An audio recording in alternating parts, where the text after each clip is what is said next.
Nearly 600 years ago, England was torn apart by a series of bloody battles for the throne. In just 30 years, the crown changed hands 7 times.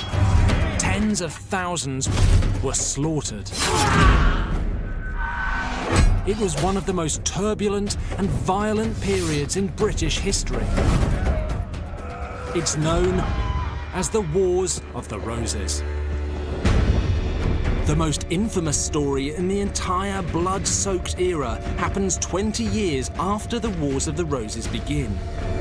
The slaying of 2 innocent young boys. The princes in the Tower. In the late summer of 1483, 12-year-old King Edward V and his 9-year-old brother Prince Richard are murdered, here at the Tower of London. It causes such outrage, such hatred, that it topples a king and brings down the longest ruling dynasty in English history. The man responsible was almost certainly the prince's uncle, Richard III. This is a controversial and bloody tale in which Richard is usually portrayed as the evil, homicidal hunchback hell-bent on stealing the crown.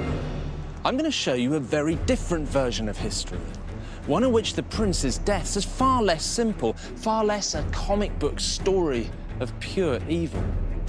Because the truth is, these deaths were the result of a violent clash of events and personalities that took place over a 6-month period, in which Richard's options narrowed to just one.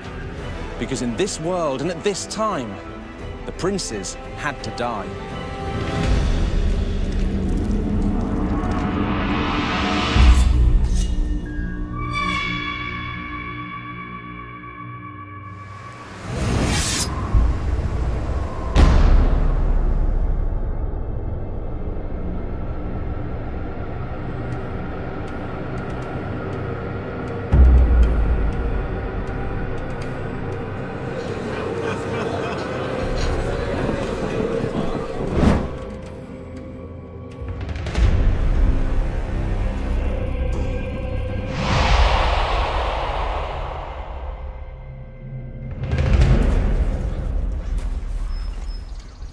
The heir to the throne is Edward IV's eldest son, the 12-year-old Prince Edward. Again? His guardian and tutor is his uncle, the Queen's brother, Anthony Woodville, Earl Rivers, a brilliant knight and scholar. The young Prince Edward hero worships him. They're as close as father and son.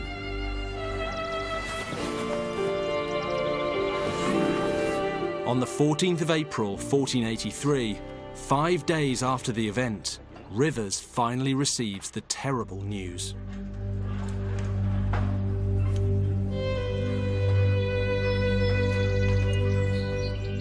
The prince's father, Edward IV, is dead.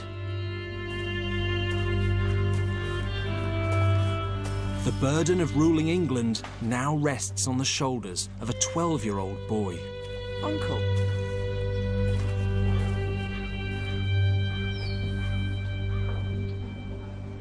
Though he's yet to be formally crowned, The king is dead.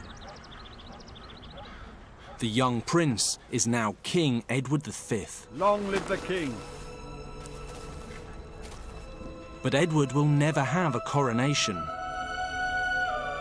In less than 4 months, he and Rivers will both be murdered.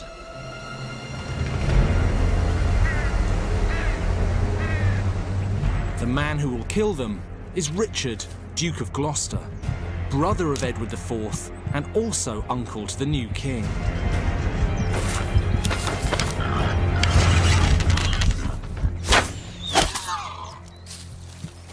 But in spring 1483, Richard is the total opposite of the hunchbacked Shakespearean baddie we've all heard of. Yes, he has a slightly curved spine, but he's also an English hero and a brilliant soldier. Richard's tamed the rebellious North and crushed the Scots for his brother Edward IV. He's been admired and trusted by his men and by the King of England.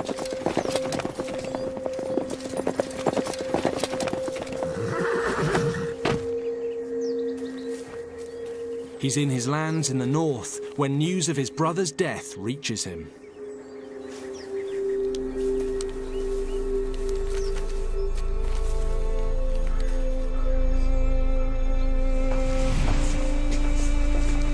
When Richard hears of his brother's death, he comes to York and changes into the black clothes of mourning, and he attends a memorial service here at the minster where he weeps for his dead brother. Richard now sees it as a duty of loyalty to carry out his brother's final wishes. According to a contemporary source, Edward IV's will made Richard Protector of England. This would give him control of the country until the 12-year-old king reaches adulthood. Richard's only goal now is to follow his brother's instructions and make this happen. In the days following the king's death, the country is temporarily in the charge of the Old King's Council in London. It's made up of some of the country's most powerful nobles. Lord Hastings is a senior member of the council. He's also intensely loyal to the late king. So Richard writes to Hastings immediately. He's relying on Hastings to make sure Edward IV's will is followed. Richard must be confirmed as Protector of England straight away. To Richard, this seems perfectly reasonable. He's the most senior adult royal, he's acting on his brother's last wishes, and he's an experienced decision-maker and a warrior. He can see what needs to be done, and he's quick, decisive, and ruthless about making it happen. But that attitude will also turn out to be his fatal weakness.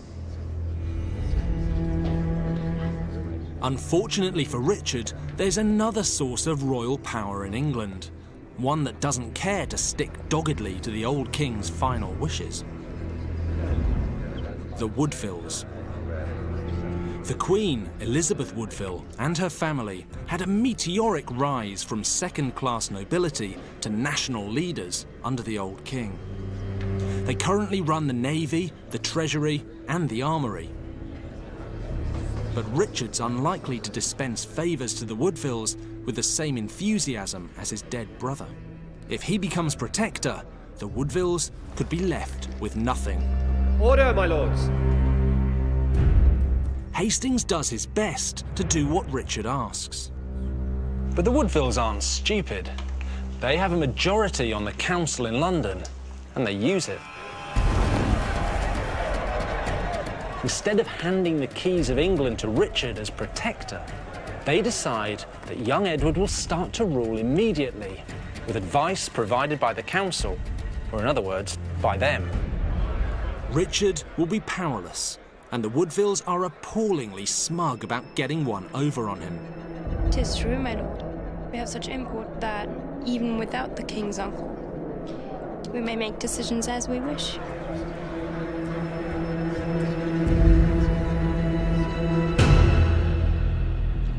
From Richard's point of view, the Woodvilles are disrespecting the authority of his royal blood. These are not the sort of people who should be in charge of the new king. So he has two choices. He could suck up the disrespect, or he can do something about it. Now, Richard is brilliant at decisive problem-solving. That's what makes him such a great soldier. And now he has a problem to solve: the Woodvilles. Richard makes a fateful decision. He writes to Rivers, suggesting they all meet up on the way down to the coronation in London to show the unity of the whole royal family. That seems fair enough, but remember, Rivers is a Woodville. To Richard, they are now the enemy. Richard waits for them at Northampton with his right-hand man, Lord Buckingham. Your Grace.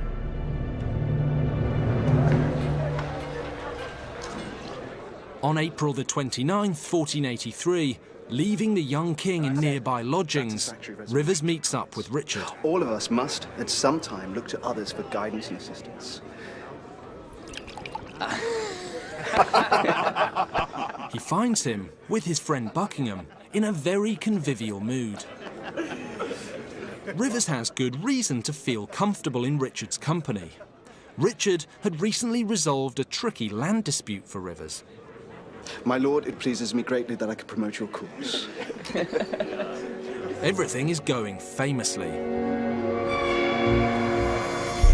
Gentlemen, good night. They agree to pick up the young king in the morning and head to London together for the coronation. Until the morrow.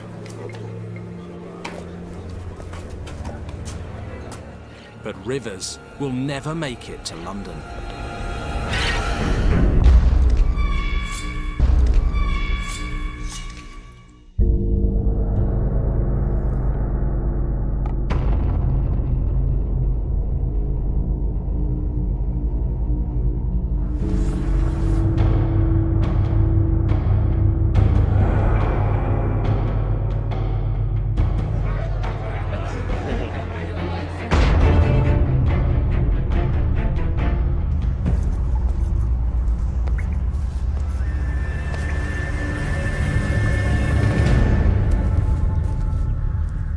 Richard believes he's trying to do the right thing, acting on the wishes of his dead brother, Edward IV. In reality, by arresting the new king's uncle, Lord Rivers, one of the hated Woodvilles, Richard started down the road to disaster. Along with his henchman, Buckingham, Richard meets his nephew, Edward V, at Stony Stratford. Your Grace. When it comes to his nephew, Richard's on uncharted territory. He spent most of his time taming the north for his brother, but Edward spent much of the last 10 years in Ludlow. So when they arrive here at Stony Stratford, they may be uncle and nephew, but in reality, they're as good as strangers. We are all of us most grieved by the passing of our right and noble king. I bring further grave news, Your Grace. It concerns your uncle and his company, and his foul responsibility in the passing of your father. Richard claims Rivers and his allies had a hand in the death of the young king's father, Edward IV. The Lords Rivers and Grey cannot stand at liberty in the face of their great treason. This argument doesn't go down well with the young prince. My uncle is no traitor.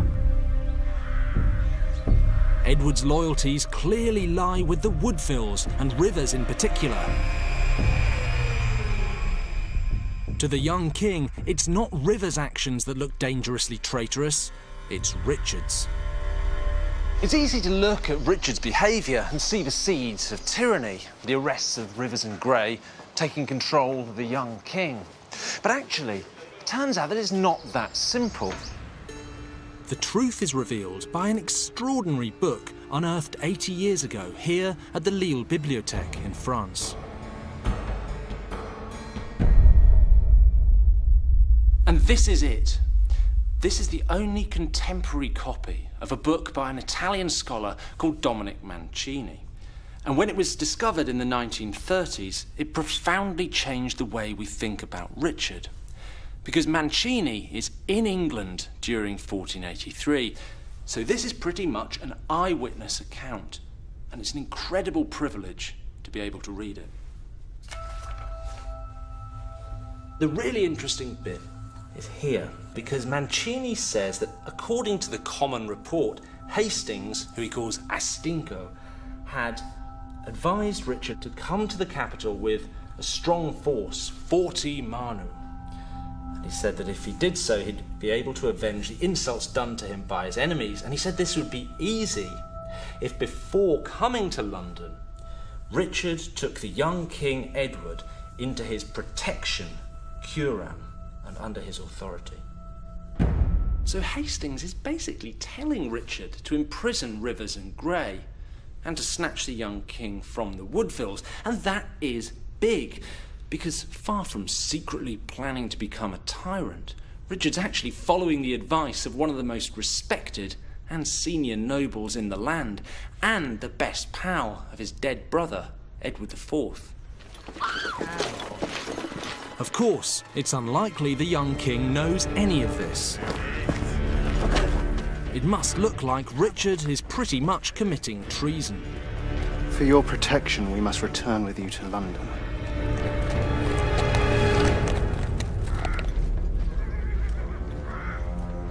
Richard undermines his case even further by claiming Rivers' terrible crime was that he encouraged Edward IV's famously heavy drinking, and this killed him.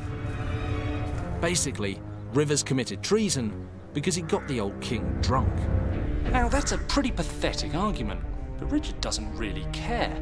His explanations are just window dressing for other people. He's going to do what he's certain needs to be done. If other people are too stupid to realise that, well, he's not especially bothered. Unfortunately for Richard, the young king sees straight through him. To Edward, Richard's whole argument is a sham. He has total faith in the integrity of Rivers and absolutely none in Richard. This unswerving loyalty will ultimately seal the young king's fate. But right now, like it or not, he's in Richard's care. Richard and Buckingham take Edward to London.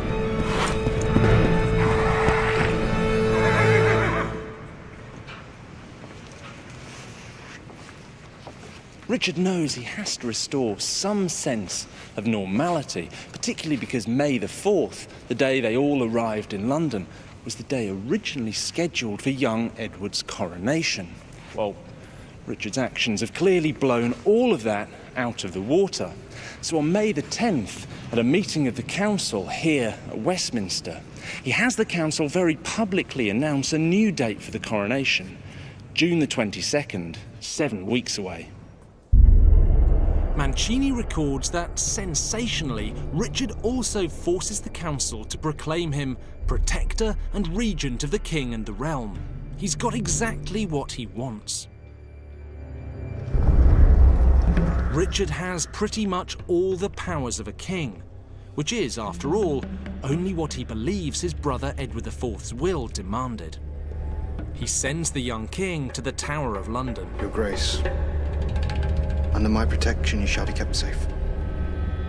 Now, it's true that the Tower is a royal palace, but in reality, the young king is under house arrest. He can't do anything Richard doesn't want. Your Grace. For example, help the Woodvilles. Young Edward will never set foot outside the Tower again.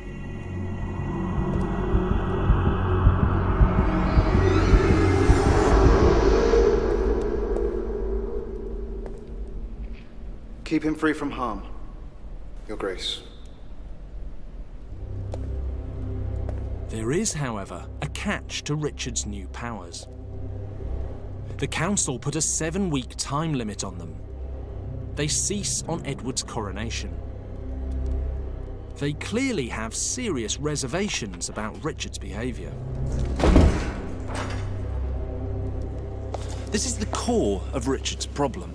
His total self-belief has made him very effective in seizing power, but that same trait prevents him from realising that other people don't see the world the same way that he does.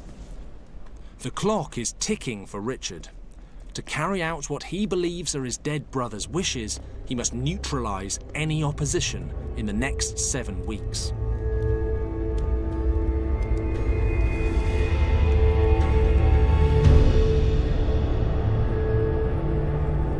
Richard needs to move quickly against the Woodvilles, starting with the family patriarch, Earl Rivers. Rivers is the man closest to young Edward, and that makes him Richard's most dangerous adversary. Now, fortunately, Rivers is locked up at Sheriff Hutton Castle in Yorkshire, but as soon as Edward's crowned, he's guaranteed to release Rivers. And Rivers will make very sure that Richard's protectorate ends. So what started as a mission to secure his brother's legacy has become a grim and bloody fight for survival. He must now do whatever it takes to stop the Woodvilles from sweeping back into power and sweeping him straight to the scaffold. Of course, most of Richard's problems would go away if Rivers should die for any reason.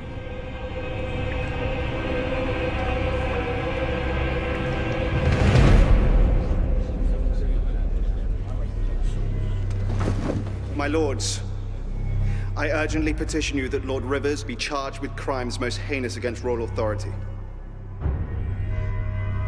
Richard demands the council try Rivers and his allies for treason because they were preparing to kill him, the Lord Protector. It's another of Richard's paper-thin arguments. For this crime, they should be treated as traitors and suffer the traitor's fate. Death. What say you, my lords? He doesn't much care if the council believe it, as long as they do what he wants. And he has Hastings and Buckingham fighting his corner. Aye. Aye. But the council point out that since the ambushes would have taken place before Richard were Protector, it wouldn't be treason, even if it were true. Nay. Nay. Nay. Nay. Nay. Nay. Nay. Nay.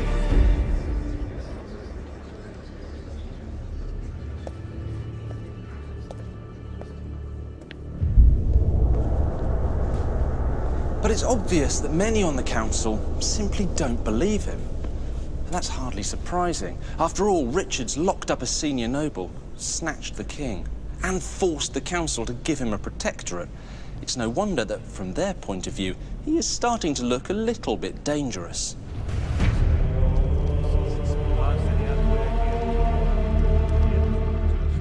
The young king's mother, Elizabeth Woodville, is certainly scared of Richard. She's fled to the sanctuary of Westminster Abbey with her children, including Edward's little brother. She's banking on the fact that religious sanctuary is a boundary no one dares cross. And no one has, yet.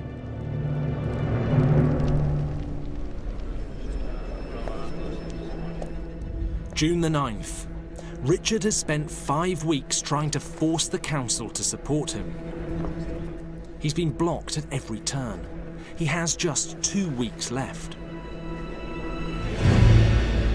If he can't get Rivers, he's going after someone more vulnerable. He wants Edward V's little brother, 9-year-old Richard. My lords, the Prince Richard, Duke of York, must be released into the care of the Protector, so he may attend the coronation. Richard's got the king. What does he need with his younger brother? Well, I think all of this stuff about wanting the prince at the coronation just feels like one of Richard's flimsy excuses to do something else. What say you, my lords? Aye. I think he realizes that the Woodvilles could use the prince's status to launch a new challenge to Richard's authority. But if Richard controls the young prince, that problem will go away. Nay. Nay. Nay. Nay. Nay.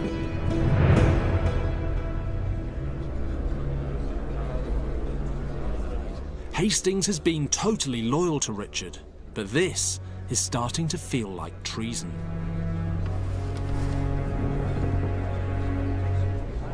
Richard's difficulties with the council stoke a growing paranoia. His henchman Buckingham pours fuel on the fire. He says Hastings is in secret meetings with Richard's opponents. There's nothing to suggest Buckingham is telling the truth, but that doesn't matter to Richard anymore.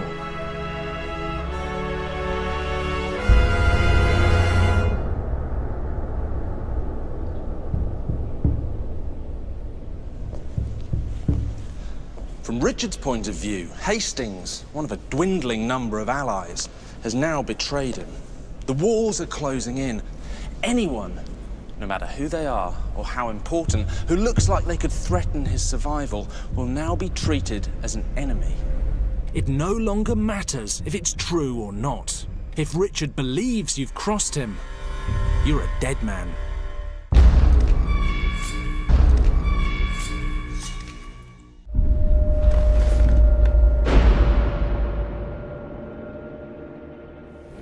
Nay. Nay. Nay.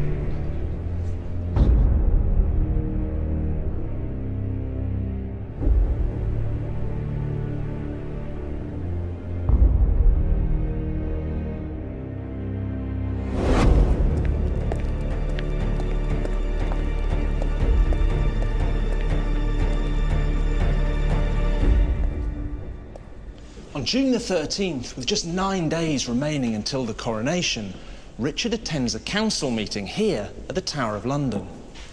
Now, for most people, the coronation will mark the point at which normality is finally restored. But not Richard. For him, the coronation will mark his fall from power and a chance for the Woodvilles to hunt him down. So unlike everyone else, Richard arrives here with one mission: to stop the coronation. And his first step is to eliminate anyone who might stop him.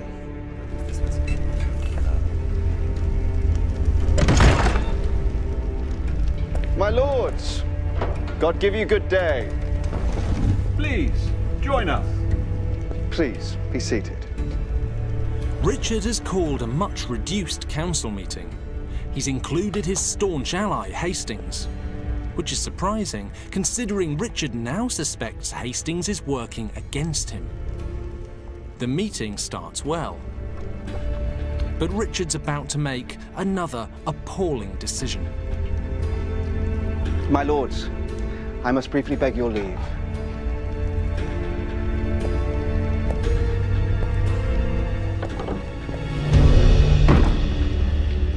Hastings is left wondering what on earth is going on. He doesn't have to wait long. Treason! Treason! Treason! Treason! Treason! My Lord Buckingham, take Lord Hastings without. My lord, help me. No! My lord! My lord! My lord! Buckingham has become Richard's devious lackey, prepared to do anything Richard asks.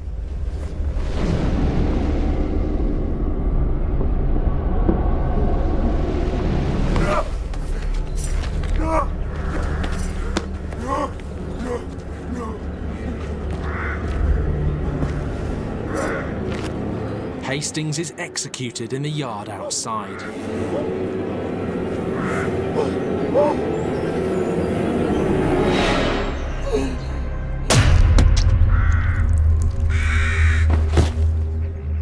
This is nothing less than a choreographed act of terrorism. Execution without a trial by your peers is a violation of basic English law. Richard claims Hastings committed treason by conspiring to kill him. Treason is abroad in this country. We shall suffer no more of it.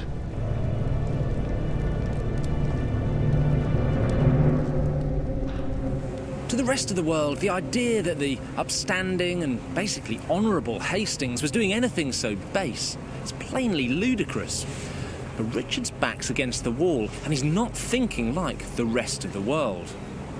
As far as Richard's concerned, throughout this whole mess, he's taken a series of unavoidable decisions to save the monarchy and to save himself, and in his mind, that's probably what he's still doing.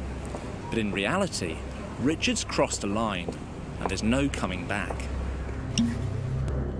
Whatever people actually think of his sham excuses, they're now cowed into silence by fear. Richard and his remaining ally Buckingham can now do pretty much whatever they want. But time is running out for Richard. The coronation is now just days away, and Hastings' death doesn't change the reality that the Woodvilles will still be coming for Richard. So what next? Well, in truth, there's only one scenario in which Richard isn't destroyed, and that's if Edward never takes the throne. But if young Edward isn't crowned king, then who is? From Richard's perspective, that's an easy question. Him. As far as he's concerned, he's just been trying to do what his brother wanted, and of course, keeping himself alive. I don't think Richard snatching the throne was inevitable from the beginning. I think it emerged from a combination of his own personality, his blinkered loyalty to his brother, and the rapidly flourishing hatred between him and the Woodvilles. And all of that drove him, one decision at a time, to the point of no return.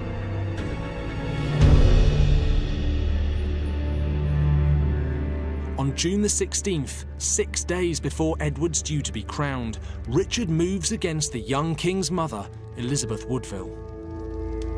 She's still sheltering inside Westminster Abbey under the powerful laws of sanctuary.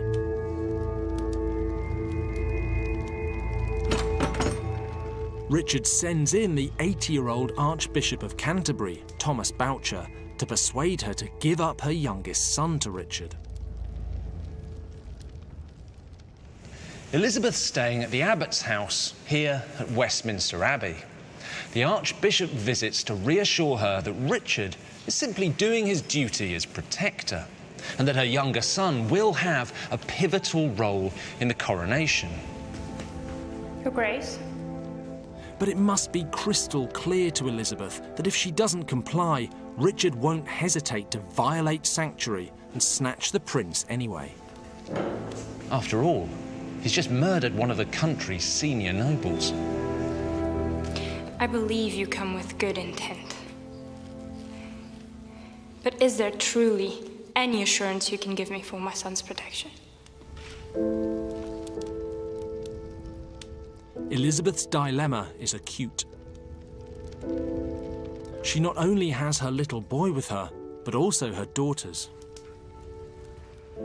If she continues to resist, it's entirely possible Richard will kill them all. But if she hands over her son, there's at least a chance they'll all survive until her eldest son's coronation.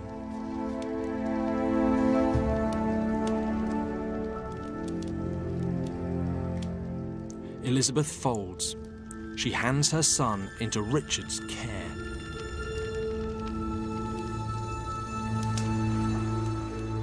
Richard immediately sends the little prince to join his brother in the Tower.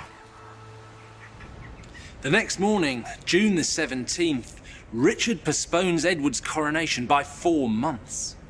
After weeks of banging his head against the wall, Richard's finally getting people to do what he wants. Principally because they're terrified of him. Everyone's living in fear after Hastings' murder, and there are rumours that Richard's bringing 20,000 men south to London. No one dares to stop him.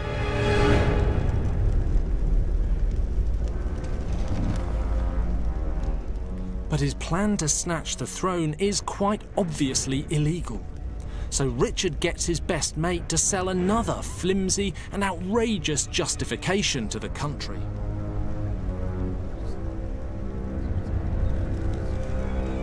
On June the 25th, Richard's ally Buckingham strides boldly in here to the Guildhall in London, and in his wake comes a party of lords and knights he's clearly assembled himself.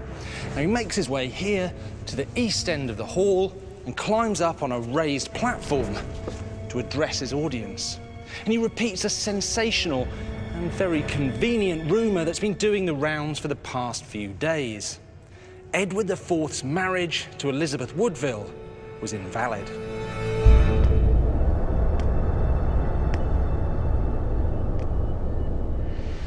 Buckingham claims Edward IV was already contracted to marry someone else before Elizabeth Woodville.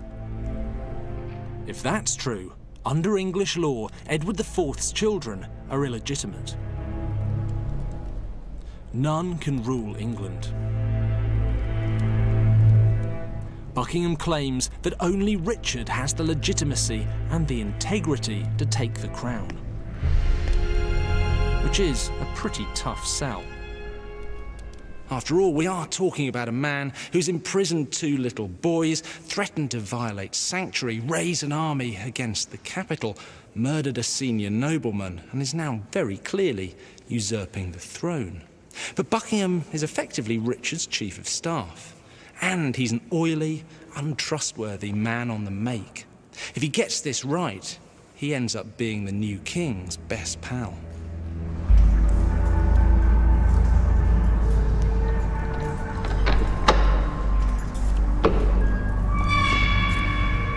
On the same day, Richard finally deals with Lord Rivers, one of his most dangerous Woodville opponents. After more than 2 months in prison, he's convicted of treason. But it's a sham trial, of course. Rivers isn't even allowed to speak.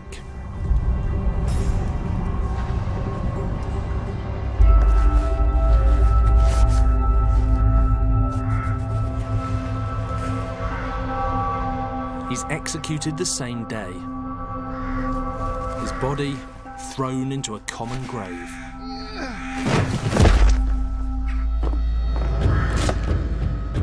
With his main opponents dead or neutralised, the throne is Richard's for the taking. This is the site of Baynard's Castle, a fabulous riverside mansion where Richard's staying. Literally, the day after Rivers' murder, Buckingham leads a hastily assembled, and I think rather scared, delegation of nobles, bishops and Londoners here to meet Richard. They meekly accept his claim that the princes are bastards and formally offer him the crown.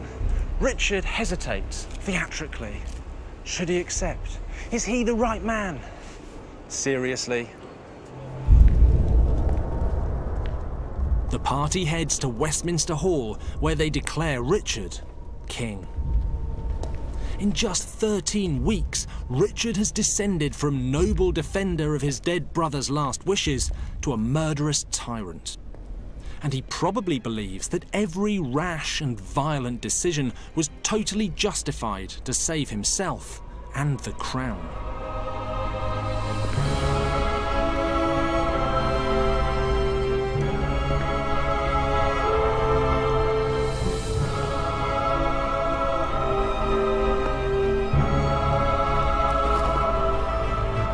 But of course, Richard's not the only one with a claim to the crown. His rule will never truly be safe as long as his young nephews remain alive.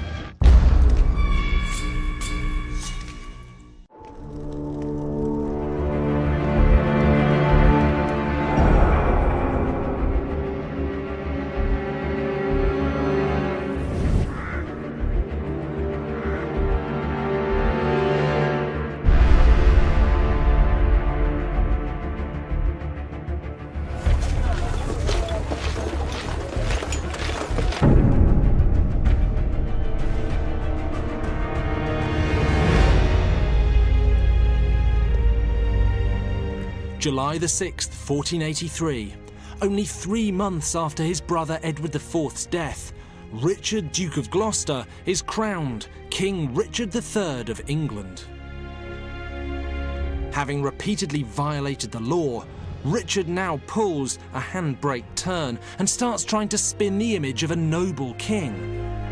Everything is done by the book.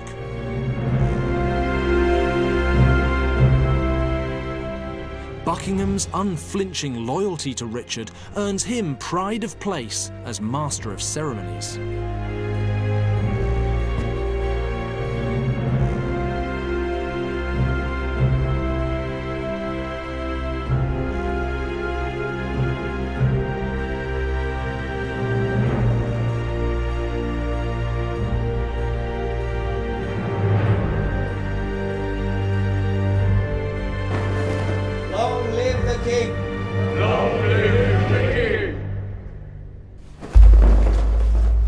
But sharper observers cannot miss one notable absence. neither of his nephews, the princes in the tower, are there. The two princes have been seen playing here in the tower grounds, but on July the 9th, 3 days after his coronation, Richard dismisses all of their servants. They're never seen outside these walls again.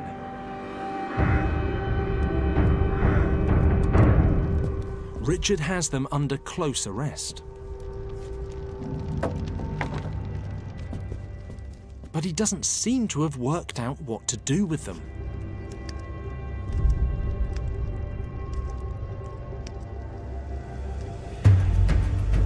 Richard sets off on a tour of the country to calm tensions and show that there is a safe and reliable monarch on the throne. But while he's away, Richard receives worrying news. There's been an attempt to spring the princes from the tower. The plan was to set light to buildings across the city and spirit the boys away in the confusion.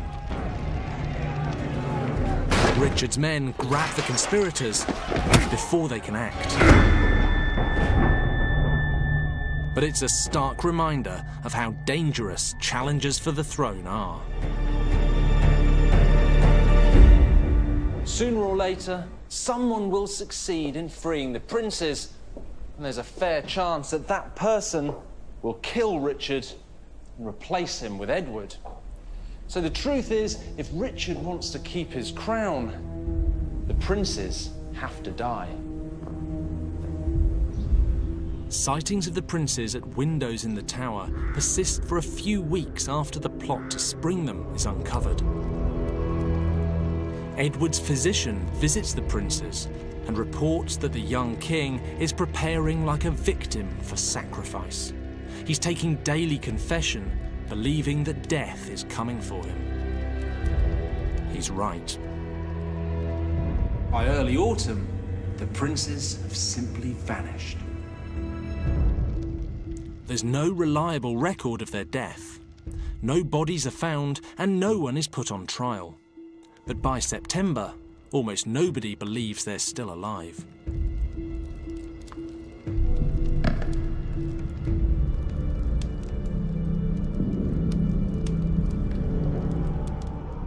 Rumours circulate that the boys have been smothered in their sleep, poisoned, even drowned in a vat of wine. The truth is, nobody knows.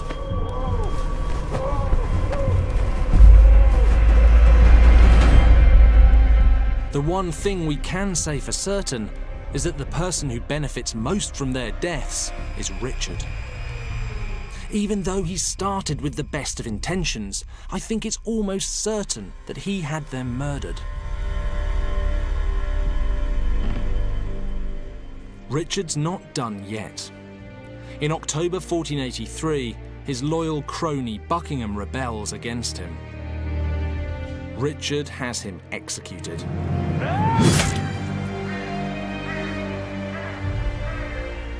Richard will be the last of the Plantagenet kings that have ruled England for more than 300 years. Richard's nephews were pretty much the last of the line. Now, he is truly alone.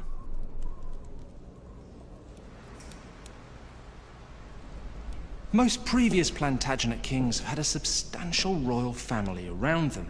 Brothers, uncles, cousins, nephews, someone to keep the royal line going. But apart from his own son, Richard III, the 14th Plantagenet, has pretty much no one. His misguided attempts to secure the power of his own dynasty have ended up wiping them out. And along the way, he's been transformed from an English hero into a paranoid child murderer. All in just 6 months. Next time, the Wars of the Roses come to a bloody end as Richard III meets his fate. He's brought down not by a king or a nobleman, but by a brilliant and politically astute woman, Margaret Beaufort. And that action continues next Thursday at 8. Next on Channel 5, battles of a different sort, and it feels like they're always brewing. Expect a distraction in the form of a tarantula. Yes, that's right, next in Celebrity Big Brother.